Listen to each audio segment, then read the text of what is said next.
तुमचं बाळ 6 महिन्यांचं झालं आहे का? आणि तुम्हाला हे प्रश्न पडला आहे का, की बाळाला पहिल्यांदा कोणतं फळ द्यायचं? चला जाणून घेऊया. नंबर 1 केळी. केळी ही बाळासाठी सुरुवातीच्या फळांपैकी एक उत्तम फळ आहे. ते मऊ असतं आणि सहज मॅश करता येतं. नंबर 2 सफरचंद. सफरचंद वाफवून किंवा शिजवून प्युरी देता येते आणि पौष्टिक आणि पचायला सोपं असतं. नंबर 3 नाशपती. नाशपतीची प्युरी ही बाळासाठी चांगला पर्याय आहे.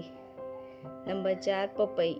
पिकलेली पपई मॅश करून देता येते आणि ती मऊ आणि गोड पण असते. नंबर 5 एका वेळी एकच फळ.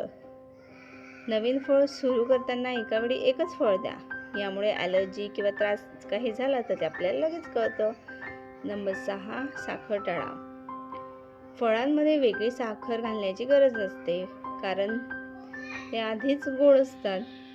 नंबर 7 बेबीची प्रतिक्रिया बघा. प्रत्येक बाळ वेगळं असतं, म्हणून नवीन फळ दिल्यानंतर त्याची प्रतिक्रिया लक्षात ठेवा. तुमच्या बाळाला सर्वात आधी कोणतं फळ दिलं होतं? कमेंटमध्ये नक्की सांगा. मॉम सिरीज फॉलो करा.